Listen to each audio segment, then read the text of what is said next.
Hello दोस्तों, आप सभी का स्वागत है हमारे यूट्यूब चैनल कविंदर भैया पर। तो दोस्तों, आज हम लोग कक्षा 6 का महान व्यक्तित्व पढ़ेंगे। आज हम लोग पाठ 3 पढ़ेंगे।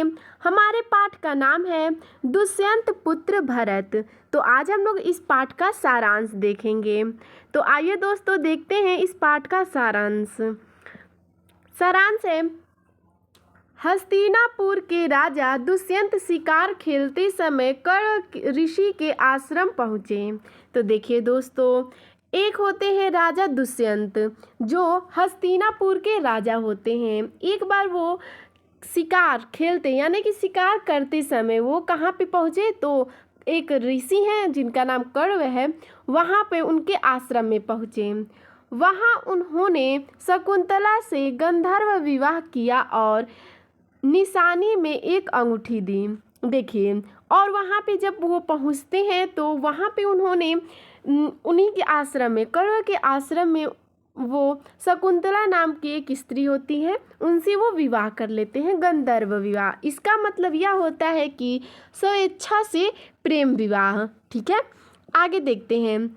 दुष्यंत की याद में खोई शकुंतला को दुर्वासा ऋषि ने शाप दे दिया। एक बार की बात है, जब शकुंतला जो होता है कि जिससे शकुंतला शादी कर लेती हैं दुष्यंत से, वो उसे अंगूठी देकर शकुंतला को चले जाते हैं। फिर उसके बाद जब शकुंतला उनकी यादों में खोई होती हैं तो वहाँ पे दुर्वासा ऋषि आते हैं और उनको वो उनकी यादों में इतनी खोई होती है कि दुर्वासा ऋषि को नहीं देखती और उनका आदर सत्कार नहीं करती। इस वजह से दुर्वासा ऋषि क्रोध में आकर उन्हें श्राप दे देते हैं। देखिए क्या श्राप देते हैं। राजा दुष्यंत शकुंतला को भूल जाए, वो यह श्राप दे देते हैं कि तुम जिसकी याद में खोई हुई हो उसे, जो वो इंसान है यानी कौन, तो दुष्यंत तुम्हें भूल जाएंगे। आगे देखते हैं। उसे कर्ण ऋषि ने पति के पास भेजा। ठीक है, फिर उसके बाद उसे जो कर्ण ऋषि होते हैं वो उसे बोलते हैं कि तुम अपने पति के पास चली जाओ, क्योंकि उनका विवाह हो चुका था, इसलिए वो बोलते हैं कि तुम अपने पति के पास चली जाओ। शकुंतला के पास अपनी पहचान के लिए अंगूठी नहीं थी और जो दुष्यंत शकुंतला को अंगूठी दिए रहते हैं वो अंगूठी वो कहीं खो जाता है और वो शकुंतला सोचती है कि अब मेरे पास वो अंगूठी नहीं है तो वो मुझे अब कैसे पहचानेंगे। इस कारण उसे निराश लौटकर कश्यप ऋषि के आश्रम में रहना पड़ा। देखिए, अब इससे वो दुखी हो जाती हैं, निराश हो जाती हैं। इस वजह से वो लौटकर कश्यप ऋषि के आश्रम में रहने लगती हैं। ठीक है, आगे देखते हैं।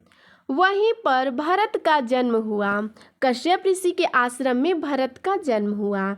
ठीक है, जो शकुंतला और दुष्यंत का पुत्र था। ठीक है, जिसे आश्रमवासी सर्वदमन कहते थे।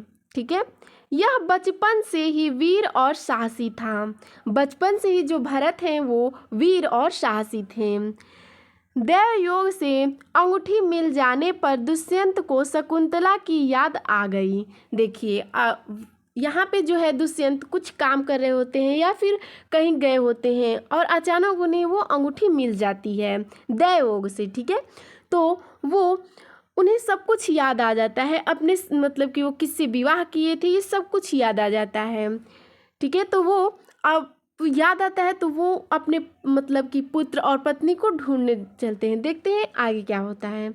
वे अपने पुत्र व पत्नी को ढूंढकर जंगल से हस्तिनापुर ले जाते हैं और वो जब ढूंढ लेते हैं तो वे अपने पुत्र यानी कि जो भरत हैं और जो शकुंतला है उसे वो अपने राज्य यानी कि हस्तिनापुर ले जाते हैं।